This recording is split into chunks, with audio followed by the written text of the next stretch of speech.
Boa noite a todos. Vamos aproveitar este momento tão especial, onde os nossos amigos espirituais prepararam o ambiente salutar, de boas energias, de boas vibrações, para que todos nós, encarnados e desencarnados, possamos aurir dessas vibrações, na esperança sempre da nossa melhora,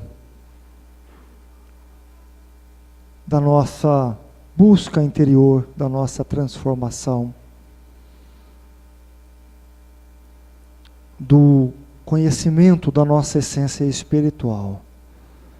O convite que a espiritualidade amiga nos faz agora é que levemos o pensamento a Jesus, ao nosso Mestre, aquele que nos ensinou o maior mandamento, a lei de amor, aquele que nos ensinou que a melhor resposta é a pacificação, a mansidão, a tolerância, o respeito às diversidades, a compreensão para com todos aqueles que não comungam conosco dos mesmos ideais,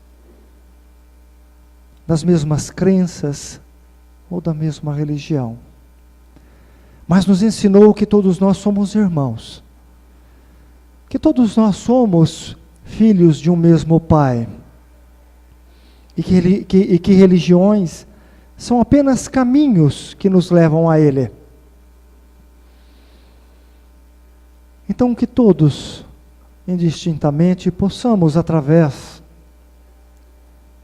dessa linguagem que é o amor, compreender o sentido das nossas existências, compreender as nossas mazelas, as nossas imperfeições, que possamos nos auto-perdoarmos, que possamos perdoar aqueles que nos magoaram, que nos feriram, que possamos dar um passo além da nossa natureza terrena, humana, para a conquista da nossa natureza divina, e construir, através do despertar das nossas virtudes, da nossa iluminação, uma condição mental melhor, uma condição mental mais condizente com o mundo espiritual. Assim, então, rogamos a misericórdia de Deus, a sua bondade e a sua compaixão por todos nós, para caminharmos com passos firmes nas nossas conquistas interiores, nas nossas conquistas das nossas nobres emoções, para sairmos daqui um pouco melhores do que aqui chegamos. Que Jesus envolva a todos nós, que assim seja.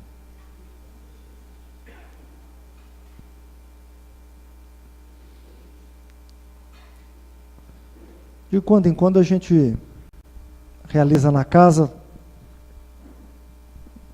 pinga-fogo, que é pergunta-resposta.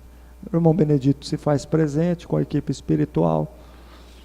E hoje a gente vai pedir licença ao Evangelho. Geralmente ele costuma realizar isso quando a casa está bem tranquila, poucas pessoas, acaba sendo mais aconchegante. Então, às vezes as pessoas questionam por que não faz na terça, ou não faz, né, num dia, ou mesmo na quinta, que às vezes tem mais pessoas, mas geralmente eles aproveitam quando a casa está mais tranquila, mais aconchegante no sentido até próprio do intermédio mediúnico. Então a gente abre para aqueles que queiram perguntar, ou questionar, ou colocarem as suas dúvidas, enfim.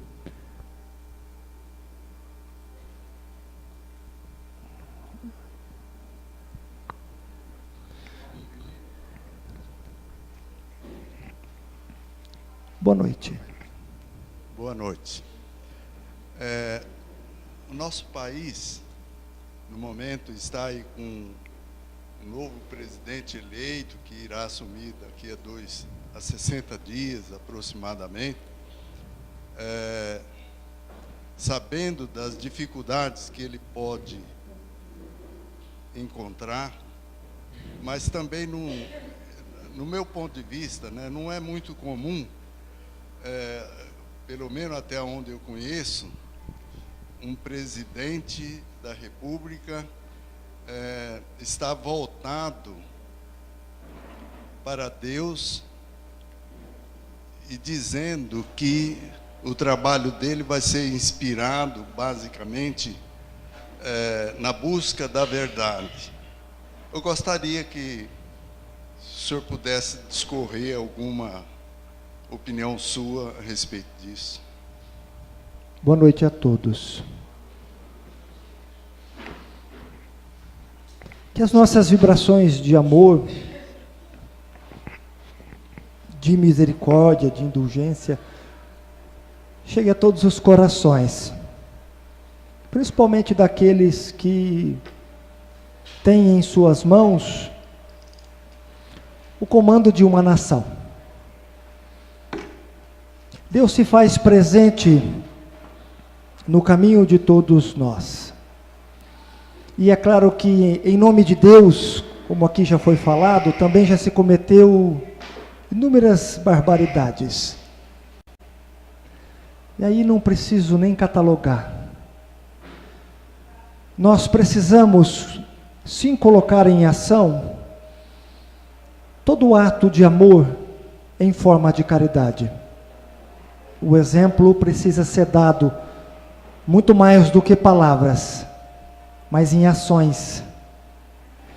E é o que nós esperamos dos nossos governantes, daqueles que comandam a nossa nação e que têm o poder em suas mãos.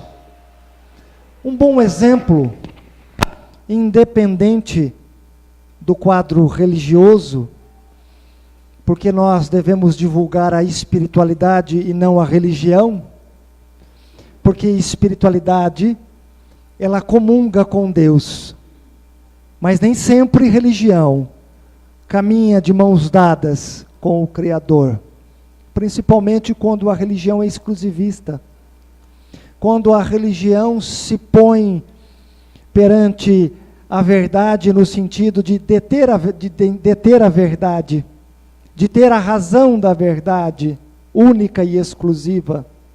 E isso talvez é o grande perigo, é uma grande armadilha que as religiões acabam se escorregando.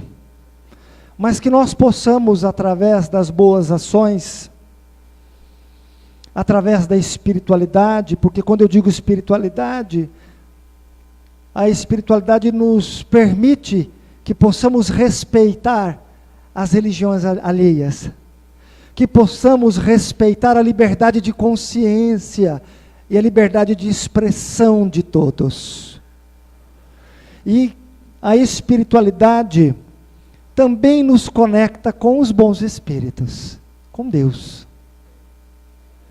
E quando nós nos conectamos com Deus, através do servir, através da simplicidade, através da humildade, nós nos tornamos bons instrumentos.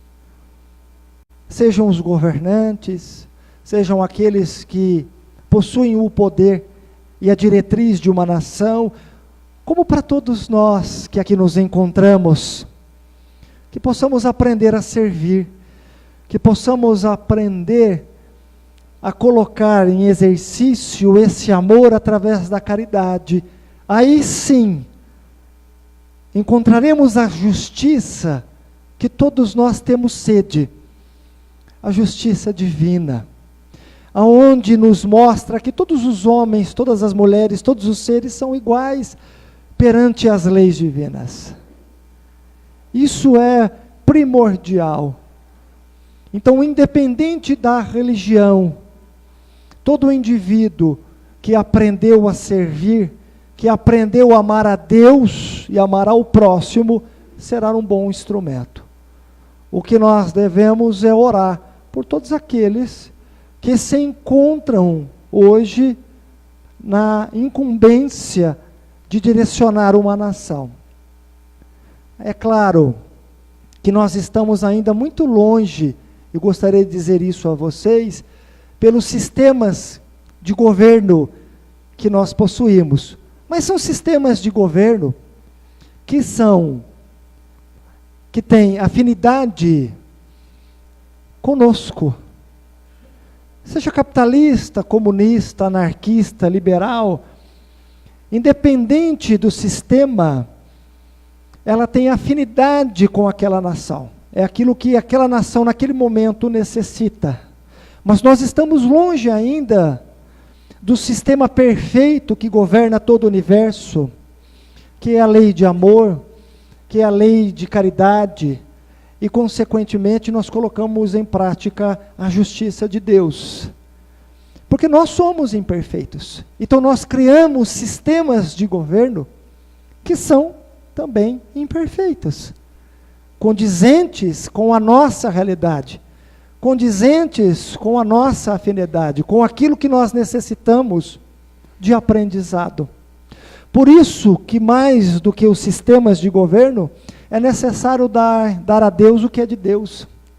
É necessário termos tolerância.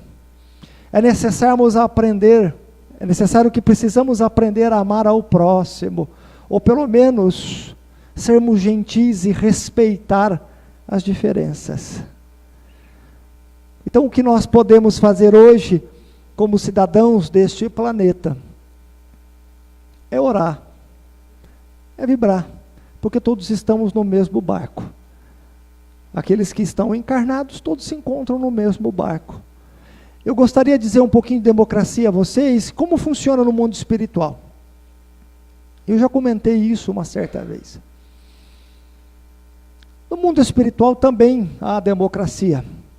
Nós nos reunimos para discutir, para debater, sobre um outro ponto de vista, sobre uma outra realidade, não mais de uma realidade terrena. E não quero dizer que não sejam importantes os debates, as ideias no mundo terreno. Mas nós debatemos, nós confrontamos também as nossas ideias, opinamos. A única diferença que ocorre no mundo espiritual, quando nós já temos uma consciência, quando nós já temos uma pequena compreensão, que não deve prevalecer o nosso egoísmo, mas sim uma parte geral, que no qual concordou democraticamente, tomar aquela decisão. Então nós nos reunimos para tomar certas decisões. E algumas decisões que são tomadas, muitas vezes nós não concordamos, mas nós respeitamos. E uma vez que nós respeitamos, nós cumprimos aquilo que precisa ser cumprido. Cumprimos aquilo que deve ser cumprido. Essa é a realidade que nós precisamos compreender, que a democracia hoje nos ensina. Prevalece a maioria. Acertos ou erros fazem parte, até mesmo na questão espiritual. Mas só quer dizer que também pode haver erros? Sim, nós tentamos acertar da melhor maneira possível. Nós não somos espíritos perfeitos, meus irmãos. Nós tentamos acertar da melhor maneira possível. E aí eu estou falando de assuntos que são pertinentes em situações menores. É óbvio que em situações maiores não nos compete, não temos a compreensão e nem mesmo o conhecimento moral ou intelectual para darmos palpites ou opinarmos. E aí então entram espíritos superiores, espíritos que já trazem uma bagagem intelectual e moral, com capacidade de discernimento, de decisões que são extremamente sutis. E assim funciona também nas colônias espirituais. Mas uma vez tomada a decisão, nós não brigamos. Nós lutamos pelo mesmo ideal, que é o bem comum de todos. E é isso que nós devemos aprender. Isso se faz necessário, aprendermos isso. Porque aí nós vencemos, talvez, as nossas paixões internas, vencemos o nosso egoísmo, vencemos aquilo que nós queremos ter sempre razão, para compreender que a verdade entre nós agora, ela existe em muitos ângulos. Você pode compreender a verdade em muitos sistemas de governo que a Terra possui. Hoje vocês vão vivenciar talvez um outro tipo de sistema. Para uns concordam, outros não. Mas a verdade, ela não se encontra única e exclusivamente num sistema, numa crença, numa ideia. Até porque nós não conseguimos compreender totalmente a verdade. Essa frase que foi dita, conhecereis a verdade e a verdade vos libertará, é algo extremamente profundo. Primeiro nós falamos de uma verdade interna de cada indivíduo. Nós não estamos falando de uma verdade de um sistema de governo. Nós não estamos falando de uma verdade de uma única religião. Isso mora um grande perigo. Porque conhecereis a verdade, em primeiro lugar, em que verdade o Cristo falava? O Cristo não falava, na época, sobre o sistema de governo. O Cristo não falava, na época, sobre religião. Ele falava sobre o indivíduo, a sua essência. Quem é você? Conheça a sua verdade e ela te libertará. A sua própria verdade vai te libertar. Porque quando nós conhecemos quem somos, quando nós nos amamos, nós nos libertamos dos preconceitos do mundo e passamos então a respeitar outros sistemas de governo, passamos então a respeitar outras religiões. Essa é a grande verdade. A verdade não se encontra exclusivamente em um único ponto. Cada um de vocês que aqui se encontra possui um ângulo da verdade. O grande mal nosso, como seres humanos imperfeitos, espíritos imperfeitos, é querermos sermos detentores da verdade. Minha verdade é melhor. Esse é o grande mal nosso. A minha verdade é melhor. Eu não te disse, a minha verdade é melhor. Nós passamos por sistemas, por um processo de evolução, de aprendizado, para conhecer outros ângulos e perspectivas que isso possa nos oferecer. Conhecereis a tua verdade. E quando você conhecer a tua verdade, ela te libertará das coisas materiais, porque você vai aprender a viver na terra, sem ser da terra. Você participará desses sistemas, mas esses sistemas não é o seu ser, afinal. Não é a sua realidade. Mas precisa desses sistemas, e eu não estou negando que esses sistemas não sejam importantes. Precisa, para que possa gerar a ordem, o equilíbrio da melhor maneira possível, a organização da melhor maneira possível. Mas cada nação se organiza conforme a sua consciência, conforme a sua necessidade, conforme o seu aprendizado, o seu aprimoramento. Um sistema justo é aquele que vive a lei de amor e de caridade. Esse é o sistema justo, que no qual nós estamos longe de vivenciá-los.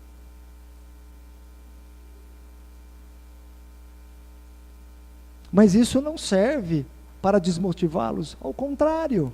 Isso serve para que possamos deixar as brigas de lado e que possamos abrir os horizontes da nossa consciência.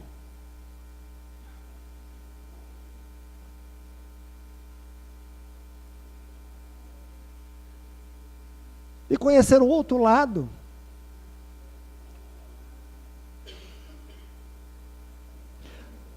Nós, que trazemos o símbolo de sermos cristãos, devemos ter como exemplo aquilo que Jesus nos deixou. O respeito aos sistemas. Jesus nunca negou o sistema.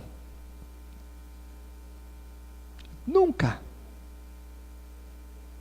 Tanto que Pôncio Pilatos, cutucando o mestre, mas você não é rei, o que ele diz? Não deste mundo. Eu não sou rei deste mundo. Ele se permitiu ser julgado por um sistema imperfeito, como assim também se permitiu Sócrates.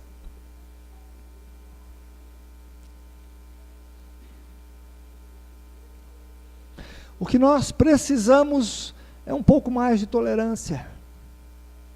O que nós precisamos é um pouco mais de amor, para compreender que nós só estamos vivenciando fases da nossa evolução.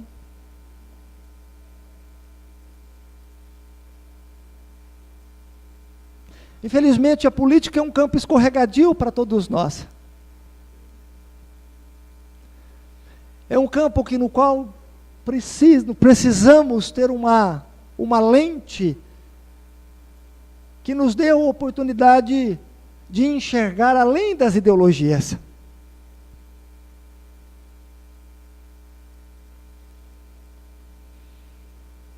Que possamos nos unir como espíritos, vocês revestidos de um corpo de matéria, que necessitam de um sistema, que necessitam das leis de Césares, que necessitam das organizações, das instituições, para que possa reinar, de uma maneira ou de outra, um certo grau de harmonia.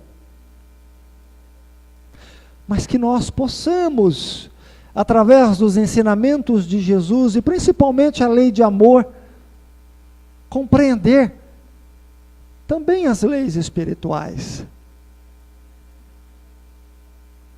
para fugirmos dos embates terrenos, das rinchas, das brigas, do quanto nós gastamos de energia em situações que, se fossem empregadas para a nossa melhora, talvez esses sistemas estariam melhores.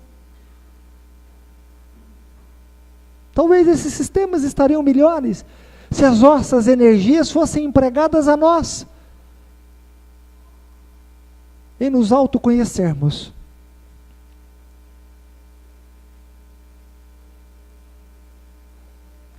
Então, findarei dizendo, o tempo diz o que é cada um. Conhece a árvore pelos frutos que ela dá.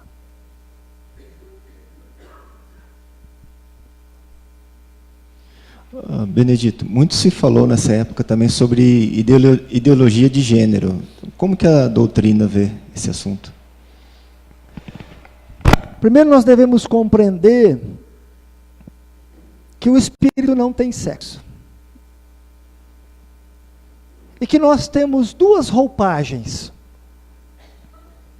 Nós temos a roupagem física masculina e física feminina, para desenvolver os nossos talentos. Mas essa roupagem física, ela não determina a nossa sexualidade, nem sempre determina a nossa sexualidade.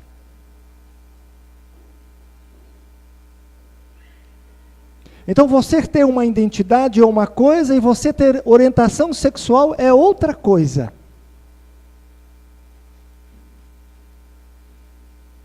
E aí, então, nos processos da reencarnação, nós vamos gravando no nosso psiquismo inúmeras experiências. Nós vamos gravando no nosso psiquismo, através da polaridade masculina ou feminina, as nossas experiências no campo da sexualidade, e que no qual isso desperta, numa próxima existência, O que nós devemos compreender que não há nada de errado nisso. Volto a repetir que nós necessitamos de amor para compreender a identidade daquele indivíduo e a sua orientação sexual. E para compreendermos que são apenas experiências, que no qual nós transitamos na heterossexualidade, na sexualidade, na bissexualidade, na homossexualidade. São apenas aprendizados para conhecermos o que nós temos de melhor, que é o nosso amor. O amor por nós e por aqueles que nos cercam. Então nós necessitamos de respeito, de compreensão. E o mundo precisa ter um olhar diferenciado, que já vem acontecendo, quebrando os tabus, os preconceitos. Aonde mesmo Kardec, no livro dos Espíritos, no capítulo Casamento, ele questiona o espírito da verdade. O casamento é a união de duas almas que se amam. Kardec não coloca que o casamento é a união de homem e mulher. Ele questiona se é a união de duas almas que se amam, e a resposta do Espírito de verdade, sim. É a união de duas almas que se amam. Que elas podem se encontrar em papéis diferenciados. Amor de pai para com o filho, amor de mãe para com o filho, amor de amigo para com amigo, amor de um homem para outro homem, o amor de uma mulher para com outra mulher, o amor de uma mulher para com o homem e para com a mulher.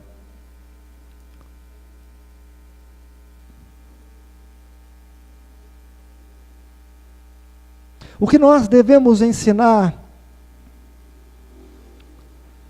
aos nossos pequenos é o respeito,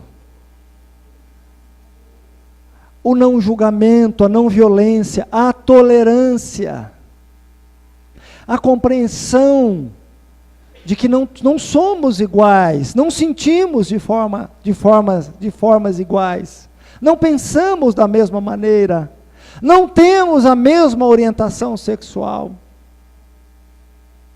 Mas devemos ensinar o respeito, devemos ensinar o amor, de uma maneira natural,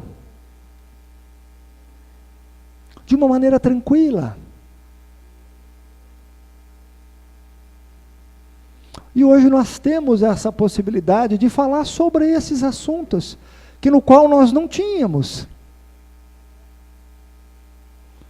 No qual eram assuntos difíceis de serem abordados, porque ninguém queria debater, conversar, nem mesmo sobre esse assunto, e muito menos sobre sexo. Ainda é um tabu. Nós temos dificuldade de falar isso nos nossos lares. A importância da vida sexual equilibrada.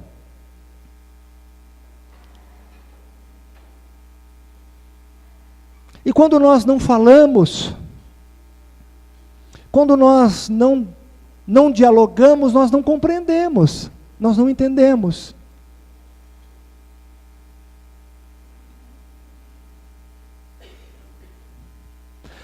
Então se faz necessário, é importante,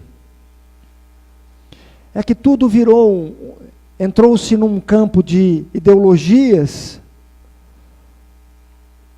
que amedrontam as pessoas de debaterem,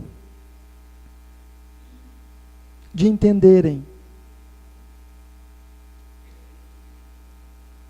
Mas nós compreendemos isso à luz da doutrina espírita, através do processo da reencarnação.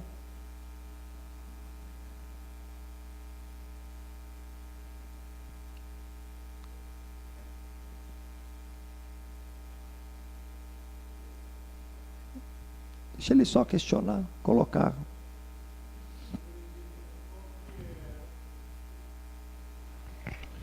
Boa noite. Irmão Boa Benedito, noite. qual que é o posicionamento da espiritualidade amiga, superior, em relação a esse fenômeno de notícias falsas, fake news, que tem mexido com tantas paixões e as pessoas estão aderindo e às vezes repercutindo com ódio do outro irmão, inventando uma situação, se deixando manipular e manipulando. Como é que a espiritualidade vê essa questão?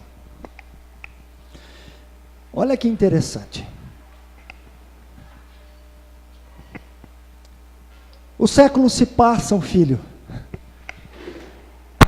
mas a manipulação do homem pelo homem ainda continua, de outras maneiras, talvez hoje mais sofisticada, que no qual permite a tecnologia.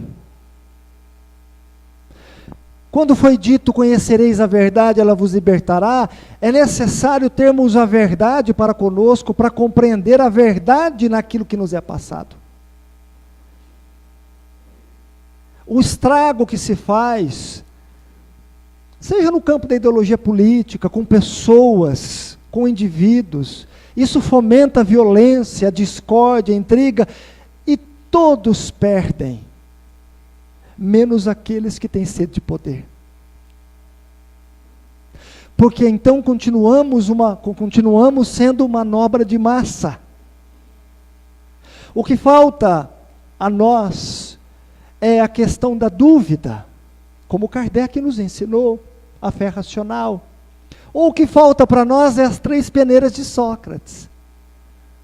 Uma bela filosofia que nos ensina a compreender que mesmo se for verdade, é necessário que eu passe isso adiante.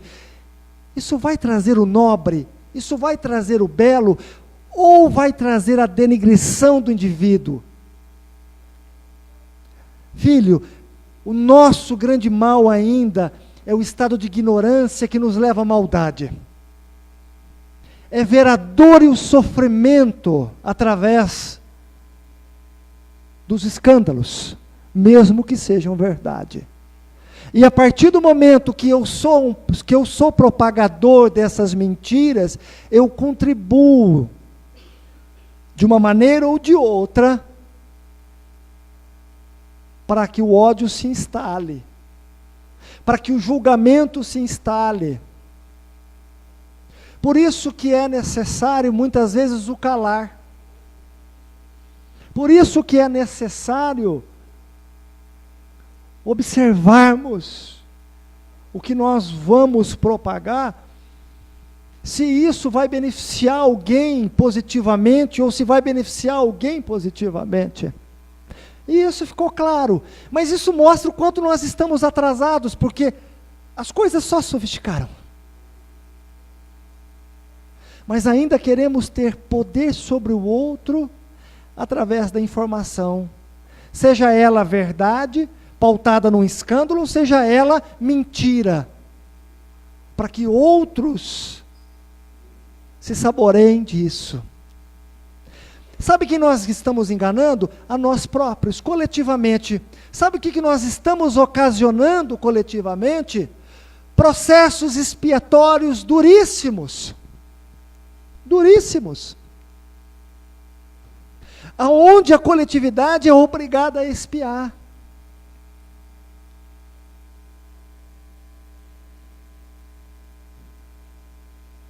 Por isso que é necessário que eu compreenda a verdade.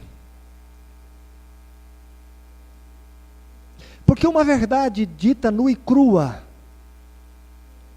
ela mata. Ela é desumana, filho. Ela tira a esperança dos corações.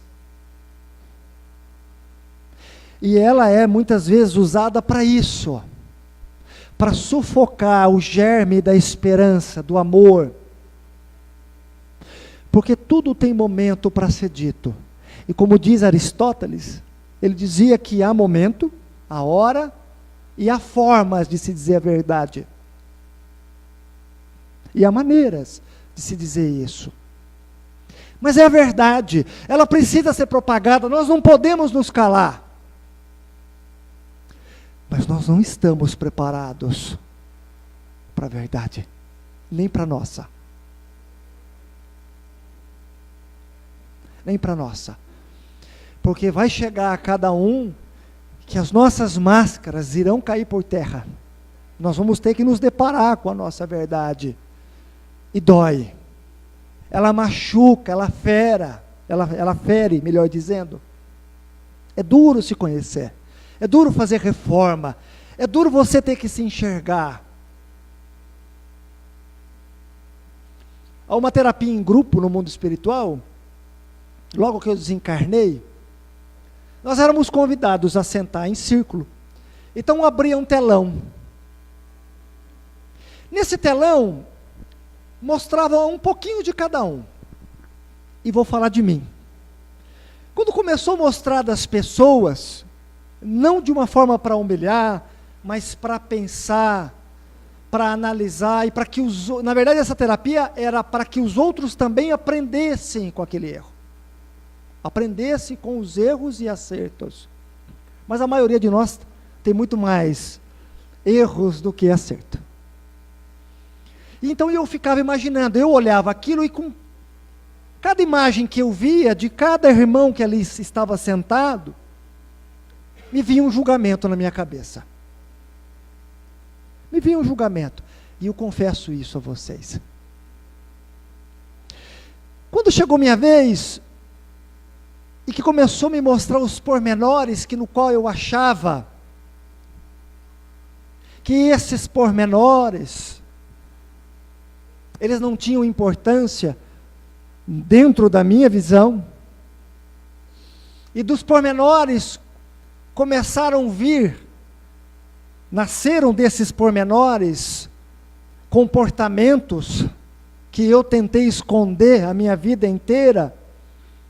Eu tive vergonha. Tive vergonha de mim.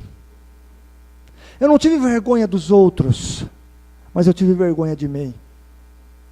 Porque então eu pude me ver realmente, naquele momento, quem eu era. E ali eu tive um choque de realidade comigo. Ali fez com que as minhas máscaras caíssem. E me deu a oportunidade de enxergar quantos defeitos eu tinha de caráter. Sobre aquela realidade.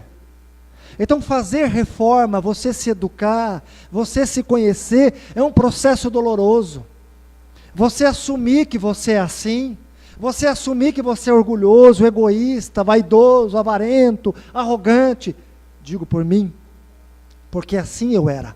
E ainda tenho esses espinhos que me ferem minha consciência. É doloroso. É doloroso ver o quanto a gente é pequeno e ver ainda mais o quanto eu fiz pessoas sofrerem pelo meu orgulho, pelo meu egoísmo, achando que aquilo era uma verdade de fé.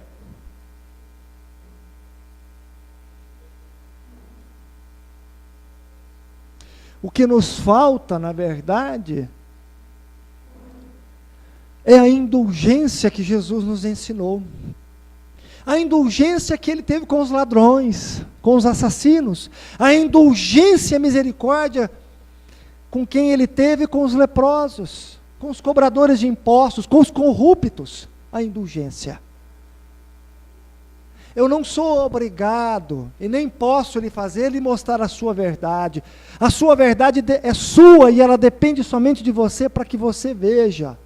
Porque eu não posso violentar a consciência de nenhum irmão. Não posso violentar a consciência. Não posso me comprazer na dor daquele indivíduo para lhe jogar a verdade. Vou contar uma história de André Luiz. Livro Ação e Reação. André Luiz narra o assassinato de um homem que, na verdade, não foi assassinato. Ele forjou um tiro no peito e foi um suicídio.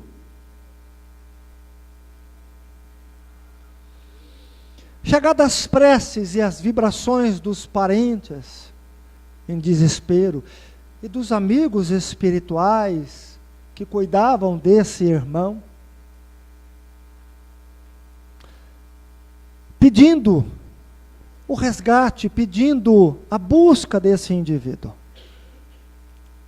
Então aí começou a busca dele no mundo espiritual. E encontraram numa situação deplorável como suicida, sendo vampirizado, porque é assim que André Luiz narra, espíritos que fomentaram na mente doente, desequilibrada desse irmão o suicídio, que não teve a coragem de mostrar à família, através do ato que era suicida, forjou essa situação.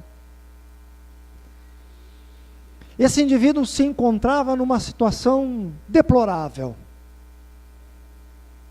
E as manchetes dos jornais diziam que aquilo tinha sido um suicídio, um assassinato, melhor dizendo.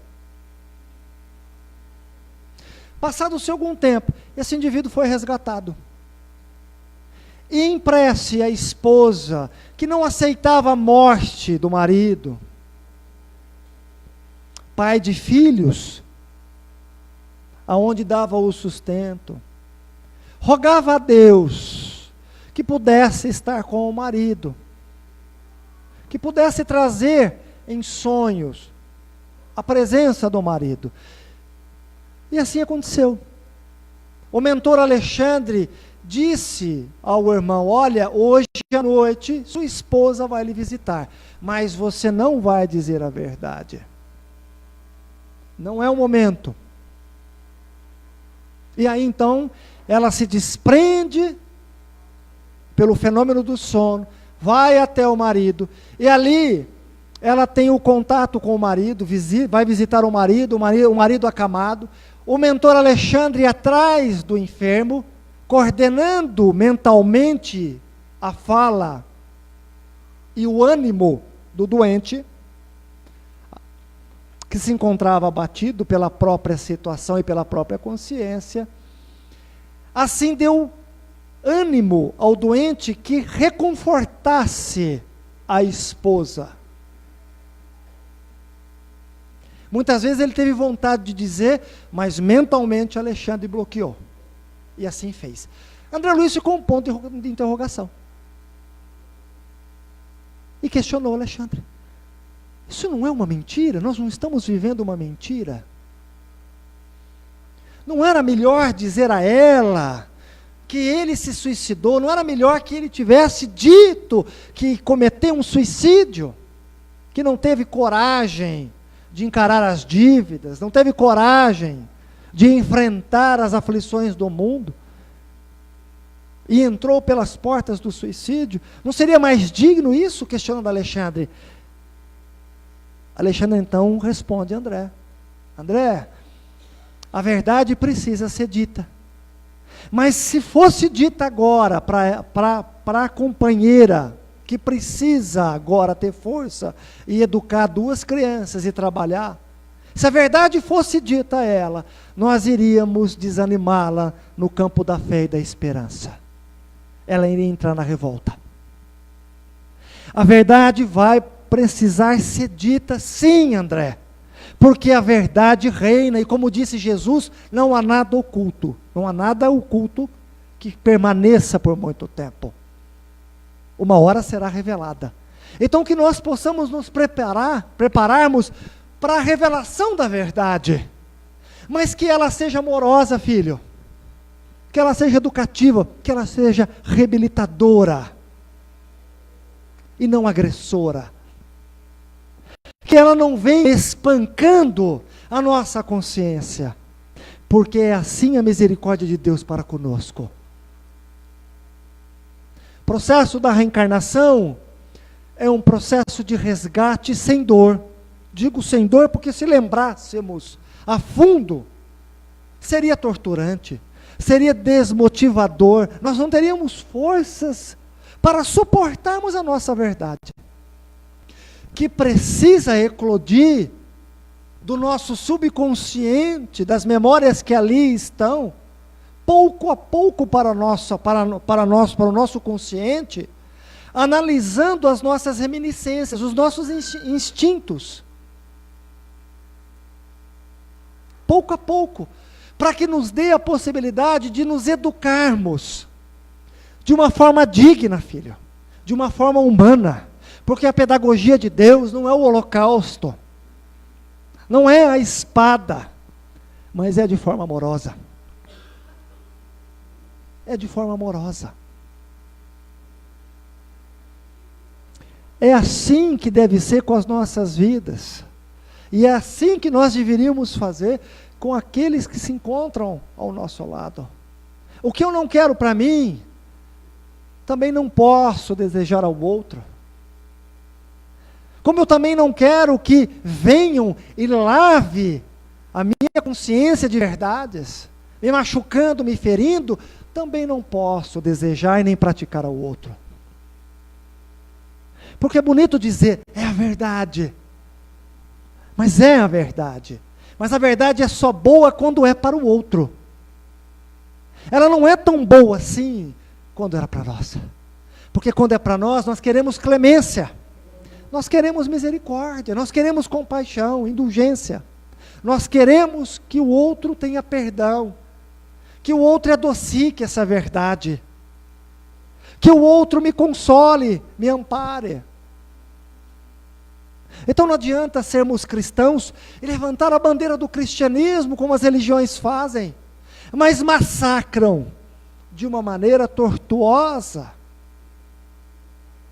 jogando uma verdade que no qual não reabilita, não educa, não promove a esperança, não promove a indulgência, a caridade, a misericórdia, mas promove, sabe o que, filho, através da verdade? A discórdia, a desunião, o ódio.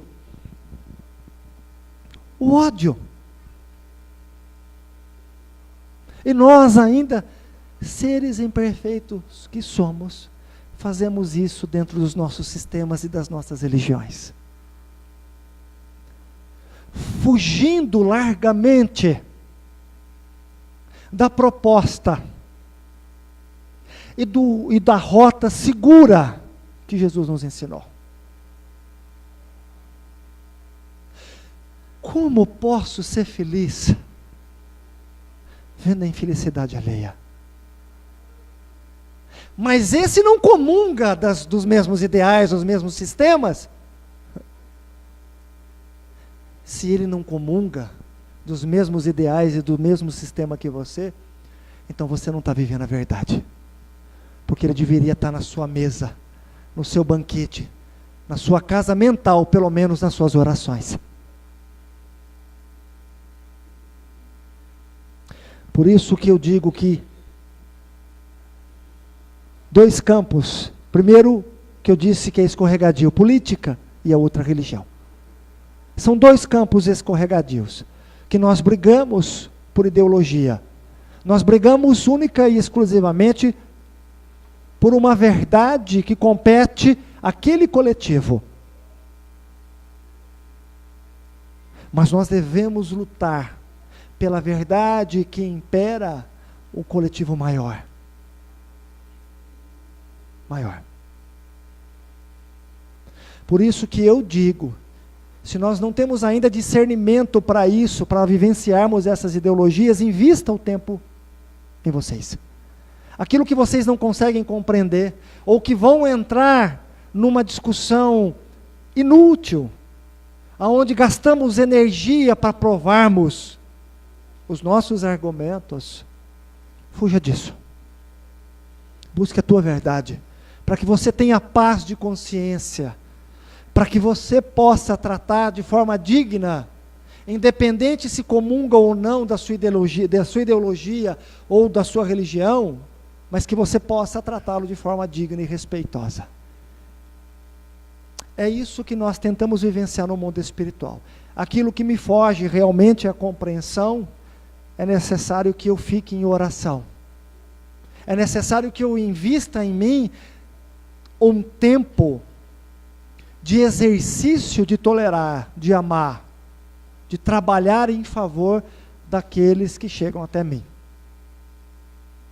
Porque é isso que vai nos ser cobrado no final.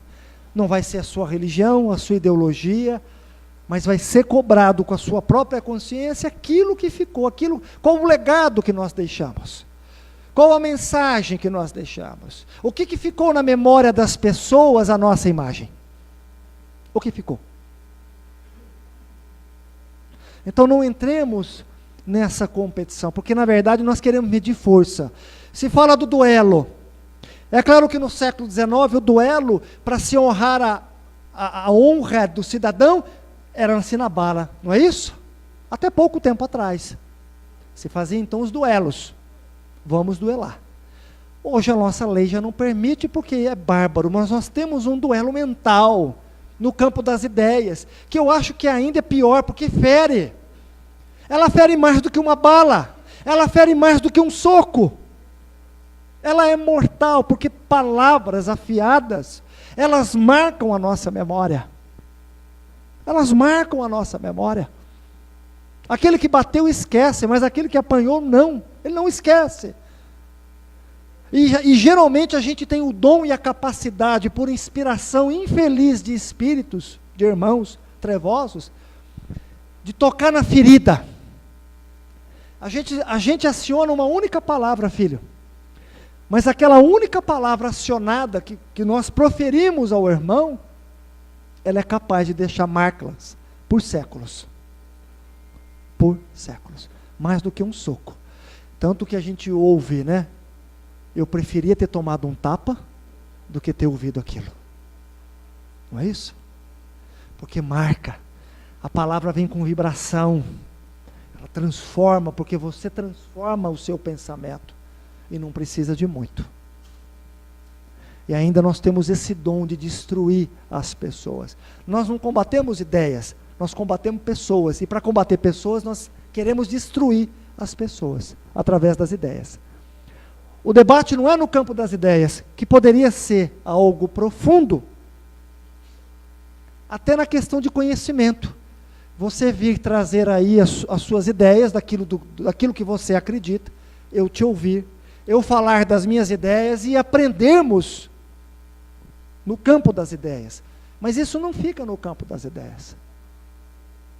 A gente costuma ferir as pessoas. Usamos a força do argumento para ferir, para machucar. E é assim a maioria de nós. Porque nós queremos ter influência sobre as outras pessoas. Se mal temos influência e domínio sobre nós mesmos. Aí nós nos tornamos cegos, guiando cegos. Sr. Benedito, boa noite. Boa noite. O mês passado, o mês de setembro, que foi dedicado à prevenção do suicídio, houve aqui várias palestras na casa, e uma delas me chamou muito a atenção, que foi a do Dr. Newton Santiago, uma palestra no final já do mês, e ele fez uma explanação a respeito da depressão. E aí ficou uma pergunta para mim, assim, que eu fiquei mastigando aquilo e não consegui encontrar, pelo menos nos livros, assim, uma resposta adequada. Ele explanou sobre a depressão no corpo físico, fez uma explanação médica a respeito, né? E a minha pergunta é a seguinte: no mundo espiritual, depois do desencarne, depois da saída do indivíduo do corpo físico, no mundo espiritual, existe a depressão também? Claro. Olha só. O pensamento, como vida, ele segrega, na verdade, ele compõe substâncias mentais. Se esse espírito estiver preso a um corpo físico, ele vai pensar, ele vai constituir a forma pensamento, que vai gerar as substâncias mentais desse pensamento. Automaticamente vai chegar no cérebro físico, o cérebro vai decodificar essas informações e vai transformar isso, essas substâncias mentais, em o quê? Hormônios, não é isso? Condizente com a realidade mental do indivíduo. Então, o impacto da depressão, da melancolia, ela é menor para quem está encarnado.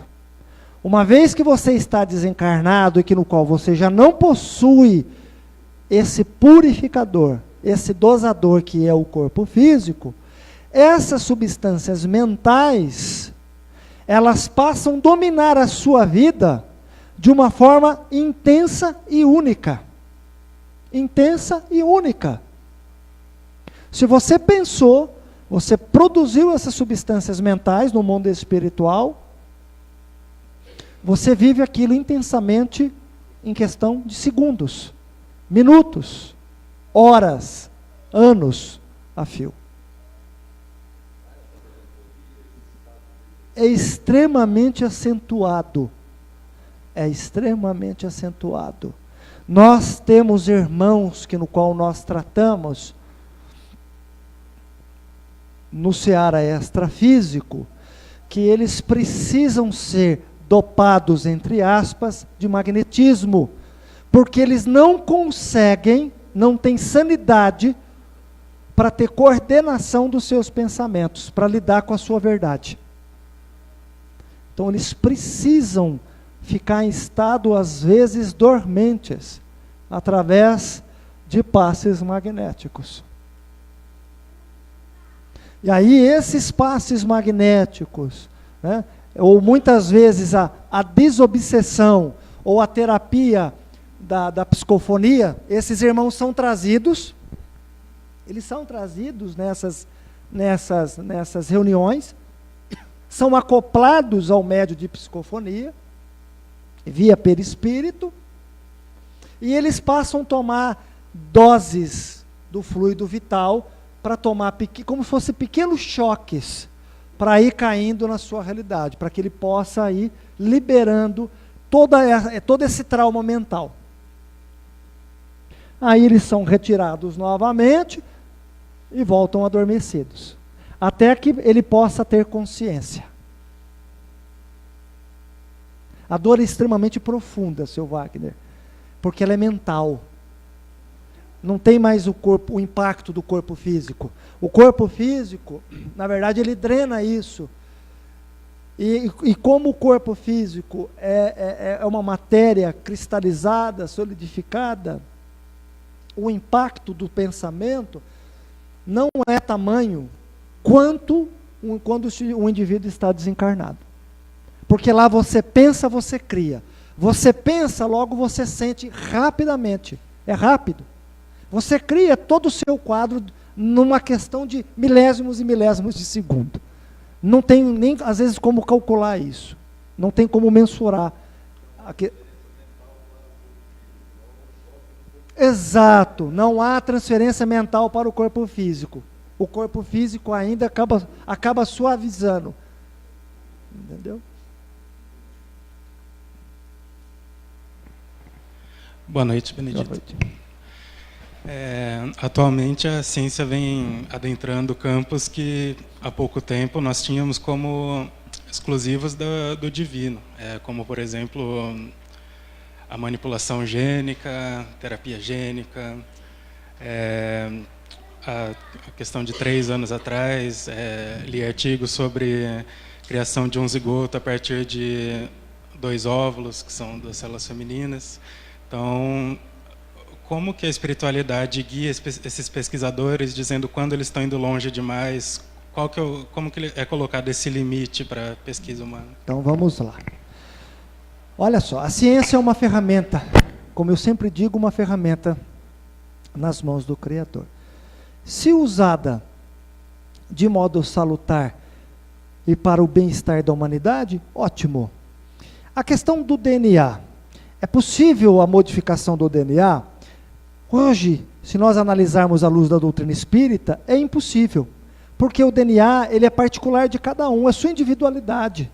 A ciência, ela vai exatamente até um certo ponto. Até um certo ponto. Dali, é a individualidade sua, e ali ninguém mexe. É herança sua, filho. É sua herança de existências passadas. Tudo isso está escrito na sua casa mental, está na sua mente. A sua mente, ela cria sensações para o seu perispírito. O seu perispírito vai repassar essas sensações para o DNA do corpo físico. Então não se transfere habilidades, não se transfere defeitos, virtudes. Isso é a conquista do espírito, do indivíduo. Agora, há a possibilidade da ciência, sim, na descoberta,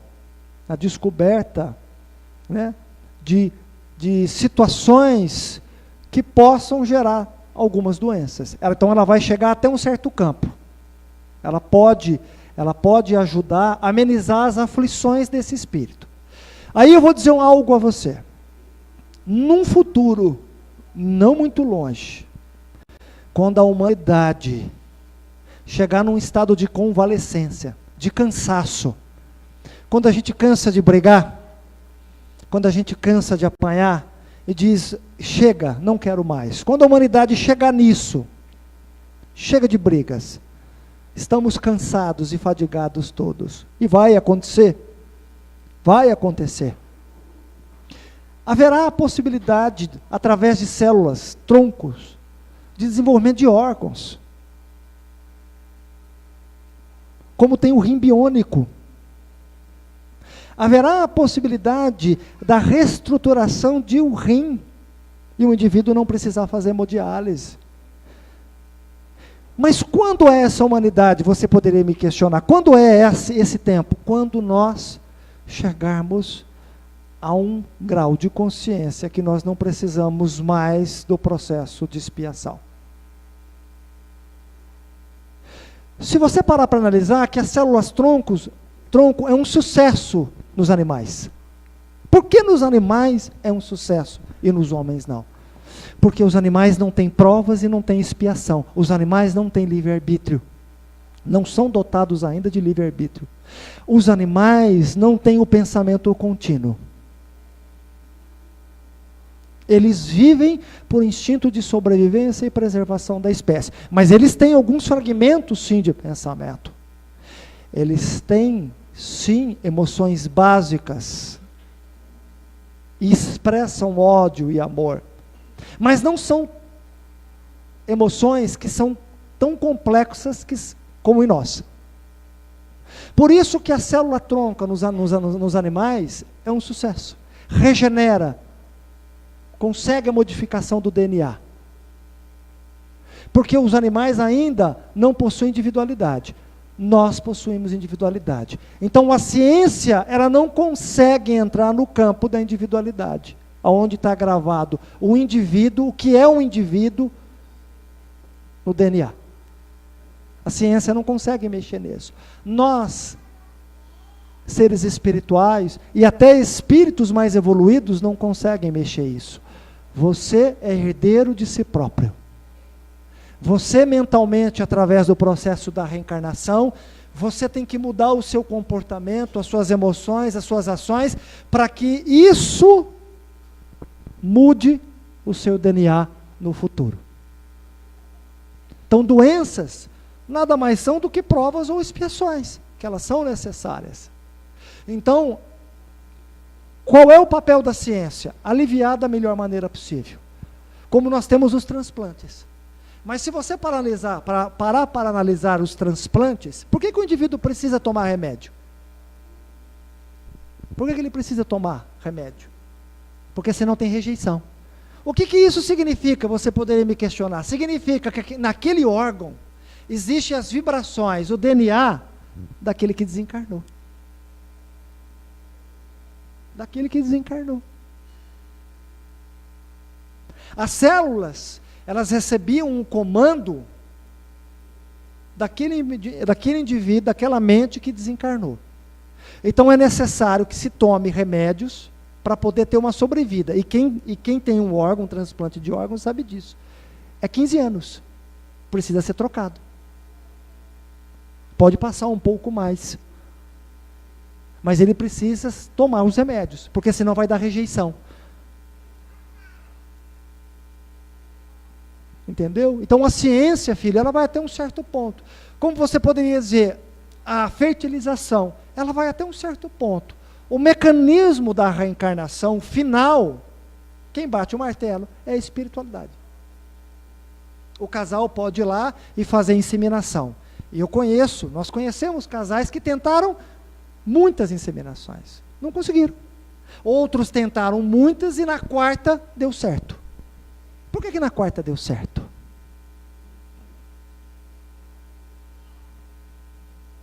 Porque houve a permissão da espiritualidade, que aquele espírito então reencarnasse, aquele espírito ou aqueles espíritos reencarnassem. Então aqueles óvulos concebidos, existe um espírito ligado e congelados? Não.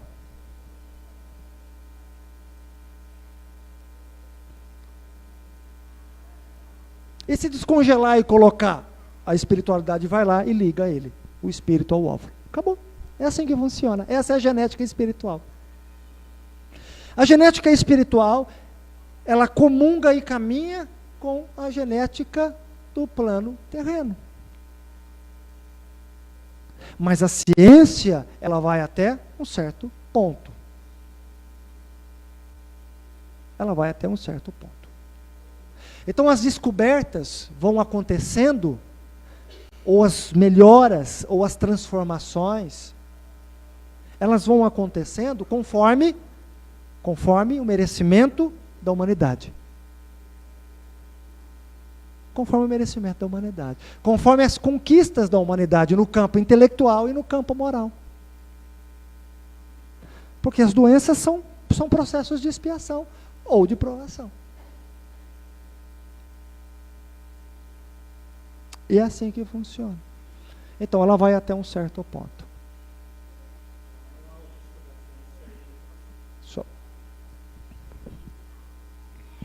Então não há o risco da ciência ir mais longe do que eu devia, porque quando ela chegar nesse limiar, ela não vai conseguir Não avançar. vai conseguir. Ela não vai conseguir. Porque o que nós devemos compreender é que existem 3 elementos que compõem esse universo. Primeiro, Deus que criou o universo. Segundo, a matéria aqui no qual vocês estão revestidos e a matéria aqui no qual eu estou revestido no meu perispírito. O terceiro elemento é o espírito. O que a ciência ela vai entender futuramente, que a matéria é regida pelo espírito, por uma mente, por uma alma. Uma hora a ciência vai chegar a essa conclusão, como já vem chegando. Quando ela chegar, ela vai compreender bem o seu papel. Olha só, é uma alma, é um indivíduo milenar, é um espírito milenar, que traz no seu campo mental inúmeras memórias, ele é herdeiro de si próprio. Até onde nós podemos ir? Até aqui. Até aqui nós contribuímos. O restante é dele, faz parte das provas e do processo de expiação dele, faz parte do aprendizado dele. O que a gente puder melhorar e contribuir para o seu caminhar, ótimo, como a medicina tem esse papel, como os remédios têm esse papel. Negar a medicina, negar a ciência e negar os remédios, é negar anos de sacrifícios de estudo, de gente que debruçou, de boa vontade, que debruçou, que estudou, para poder trazer um bem-estar à humanidade. Que sorriso gostoso. Faz bem aos ouvidos e à alma, aos ouvidos da alma. Então a ciência vai até um ponto. Então não corre o perigo da ciência interferir. E quando ela começar a interferir, ela começa a ter comprometimentos, e tendo comprometimentos, ela vai ter que responder por isso. Nós tivemos inúmeros experimentos na Segunda Guerra Mundial. Inúmeros. Que vocês nem possam imaginar que em nome da ciência se cometeu barbaridades.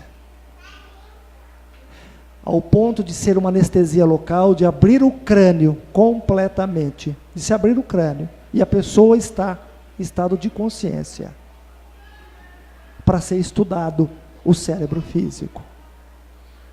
cutucado. E faziam isso. Em nome da ciência. O que aconteceu com esses cientistas? Se comprometeram todos. Irão ter que resgatar. Em nome da ciência. Então ela vai até um certo ponto. E aí você pode dizer o seguinte, e vou te dar um outro ponto como Deus acerta em tudo. Vamos supor que cientistas, materialistas, que usam a ciência para saciar a sua curiosidade, ou para experimentos, que no qual prezam uma situação egoísta, como por exemplo a questão da raça. Se eles descobrissem algo que poderia, no futuro, criar melhoras, assim Deus o permitiu. Assim Deus o permitiu. Então Deus acerta sempre, em todos os momentos. Aquilo que esses indivíduos acham que estão buscando para criar o mal, lá na frente,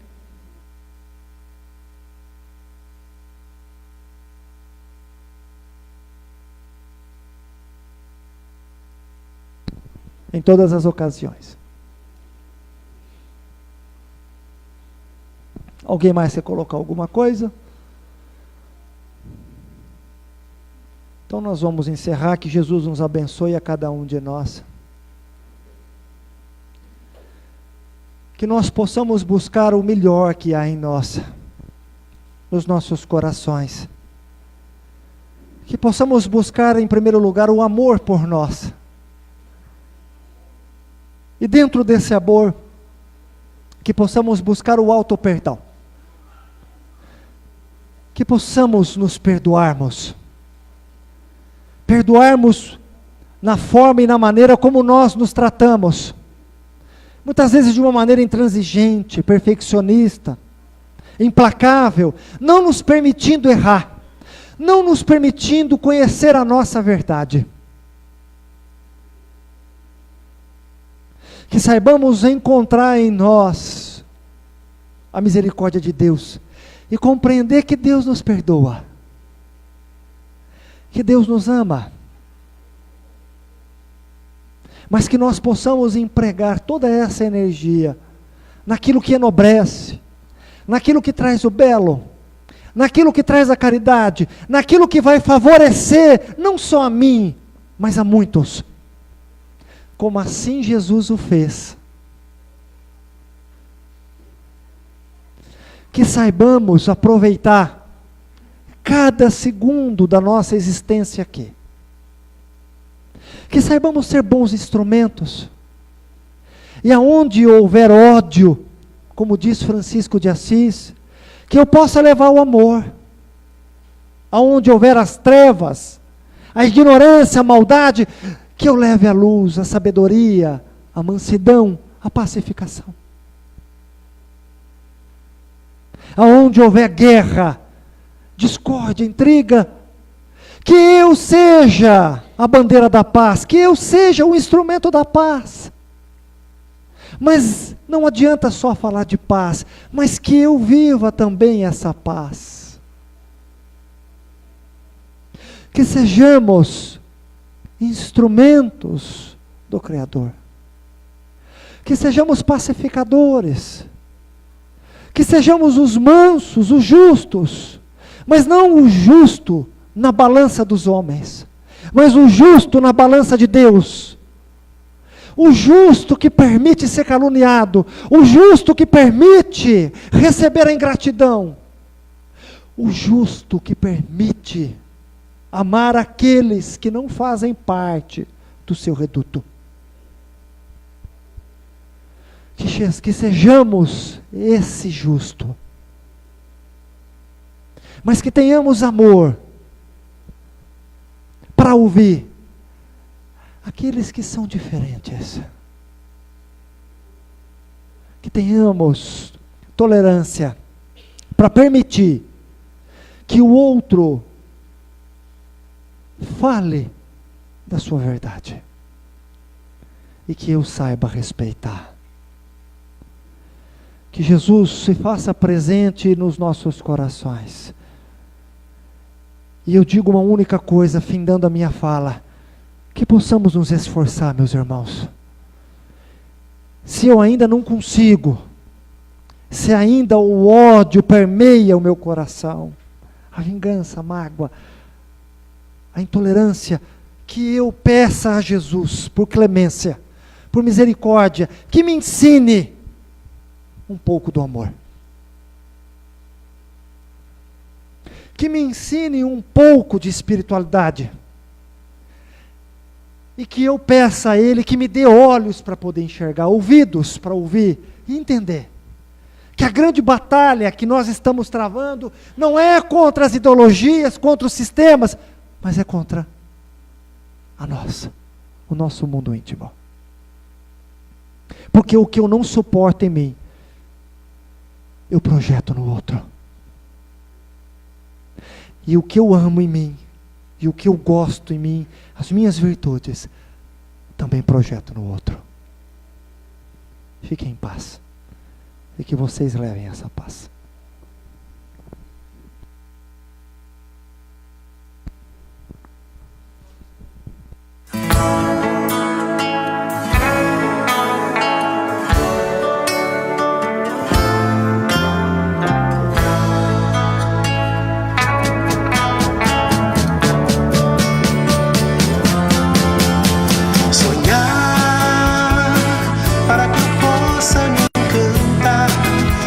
Surgir das suntuosas alegrias, um sentimento de poder amar, realizar a eterna busca de saber me iluminar e construir meu ser a pilastra da paz.